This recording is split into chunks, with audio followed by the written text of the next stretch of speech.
పంట ఇంటికి వచ్చే పండుగ. రైతులందరూ పంట కోసి ఇంటికి తెచ్చుకునే సమయం దసరా పండుగ చేసుకుంటాం. దసరా పండుగ వరి పంట కోతలకు వచ్చినప్పుడు వ్యవసాయ శాఖ అదేవిధంగా పౌర సరఫరాల శాఖ రెండు సమన్వయంతో మండలాల వారీగా ఇప్పుడు సొసైటీ సెక్రటరీ గారితో నేను మాట్లాడినా.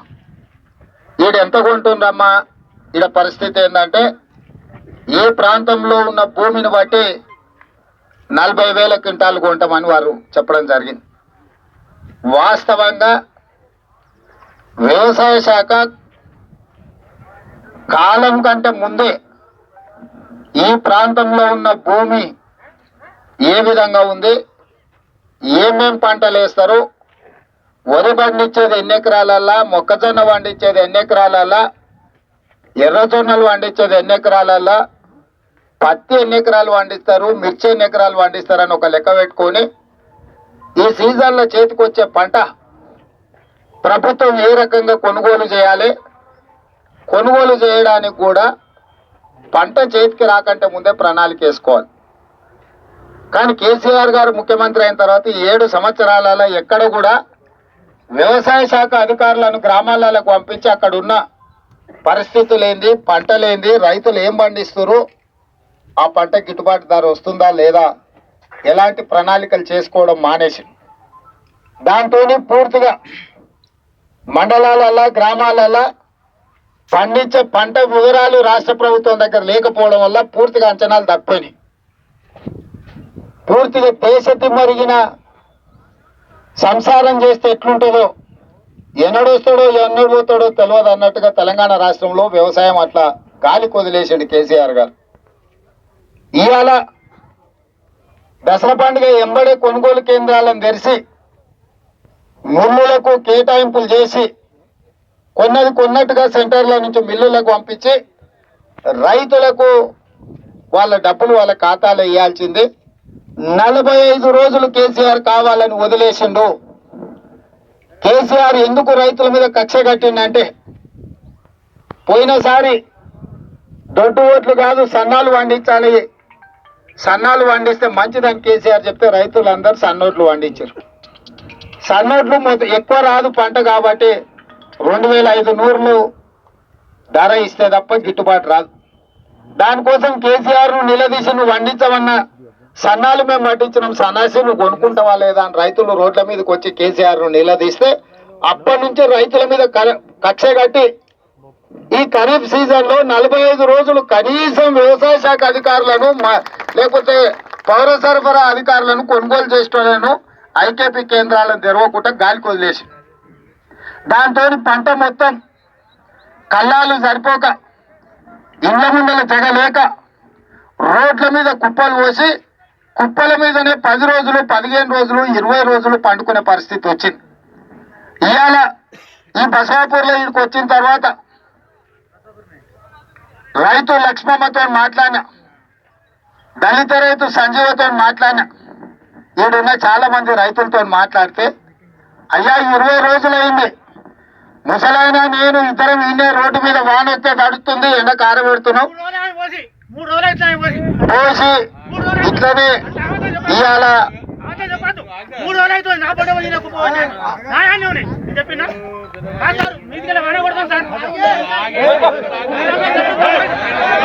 అయితే ఇవాళ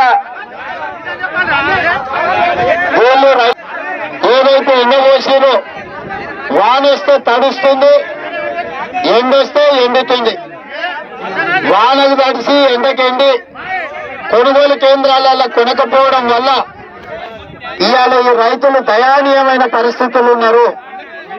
కొనుగోలు చేయాల్సిన రాష్ట్ర ప్రభుత్వం కేసీఆర్ గారు కొనుగోలు కేంద్రాలను గాలికి వదిలేసి ధర్నా చౌక్లో పోయి ధర్నా చేస్తాను దండాలు చేస్తున్నాడు.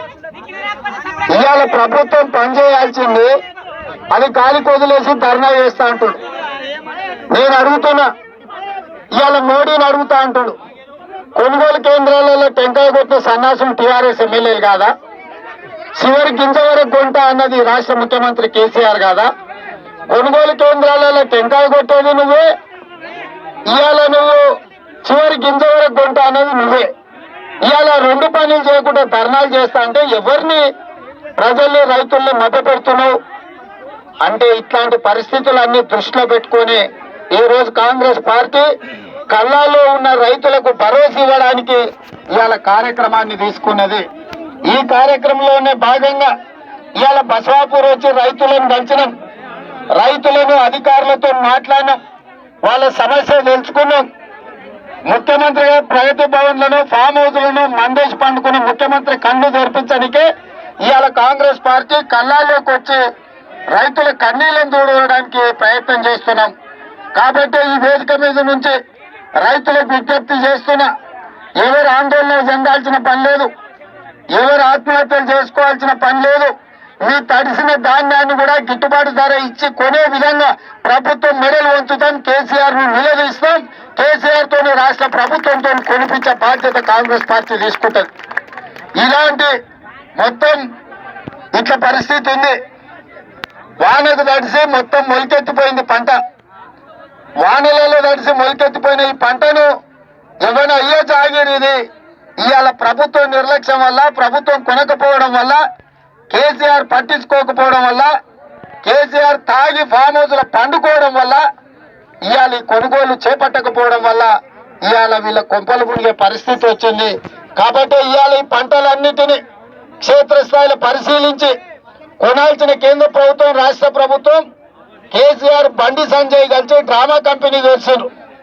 తెలంగాణ ఉద్యమంలో జాయింట్ యాక్షన్ కమిటీ ఉండే, ఇవాళ తెలంగాణలో జాయింట్ యాక్టింగ్ కమిటీ పెట్టారు కేసీఆర్, బండి సంజయ్ కలిసి.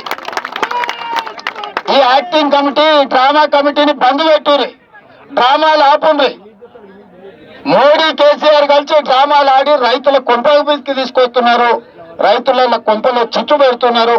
రైతు పంటను గాలికి వదిలేసింది. కాబట్టి ఇవాళ వాళ్ళిద్దరిని నిలదీసి 29 వరకు తెలంగాణ రాష్ట్రంలో క్షేత్రస్థాయిలో రైతుల దగ్గర సమస్యలు తెలుసుకొని కొనుగోలు చేసే విధంగా రాష్ట్ర ప్రభుత్వం మీద ఒత్తిడి తీసుకొస్తాం.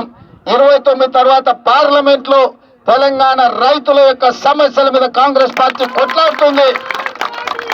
ఇవాళ మీ అందరి దగ్గరికి వచ్చి మీ సమస్యలు తెలుసుకొని సోనియా గాంధీ గారి దృష్టికి తీసుకెళ్లి రాహుల్ గాంధీ నాయకత్వంలో పార్లమెంట్ లో కొట్లాడతాం. రైతులు ధైర్యంగా ఉండండి, మీ సమస్యలు తెలుసుకోనికనే ఈ పర్యటనకు వచ్చినాం. ఈ పర్యటనలో రైతుల కష్టాలను మేము కళ్ళతో చూసినాం.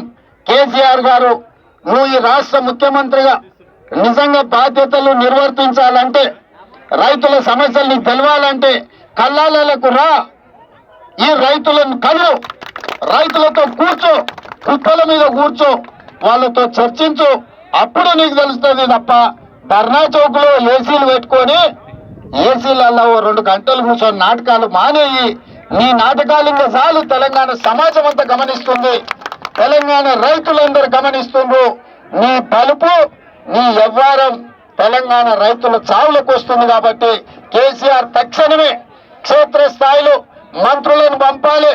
ఈ కల్లాలకు తెలంగాణ రాష్ట్రంలో ఉన్న ఆర్టీఓలను, ఐఏఎస్ అధికారులను ప్రత్యేకంగా డెప్యూట్ చేసి అధికారుల పర్యవేక్షణలో తక్షణమే వరి కొనుగోలు జరగాలి.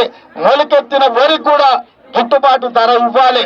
ప్రభుత్వం నిర్లక్ష్యం వల్ల, కొనకపోవడం వల్ల కల్లాలలో కుప్పలుగా ఉండి వర్షంలో తడిసి మొలకెత్తింది. దీనికి రైతుని బాధ్యత చేయొద్దు. ప్రభుత్వమే మార్కెట్ ఇంటర్వెన్షన్ స్కీమ్ కింద పైసలు పెట్టి ఈ పంట మొత్తం కొనాల్సిందిగా కాంగ్రెస్ పార్టీ డిమాండ్ చేస్తుంది. ఇంకా మిగతా ప్రాంతాలలో కూడా పర్యటిస్తున్నాం. వాటన్నిటిని కూడా చూసి ప్రభుత్వాన్ని నిలదీసే కార్యక్రమాన్ని కాంగ్రెస్ పార్టీ తీసుకుంటుంది. రైతులకు మరొక్కసారి విజ్ఞప్తి, ఎవరు ఆత్మహత్యలు చేసుకోకండి, కొట్లాడి మన హక్కులు సాధించుకుందాం. ఈ ప్రభుత్వాన్ని ఒత్తిడి చేసి కేసీఆర్ మెడలు వంచి ఈ పంట కొనే విధంగా పోరాటం కాంగ్రెస్ పార్టీ చేస్తుంది. కాంగ్రెస్ పార్టీ మీకు అండగా ఉంటుందని తెలియజేస్తూ మీ అందరి దగ్గర సెలవు తీసుకుంటున్న మిత్రులారా.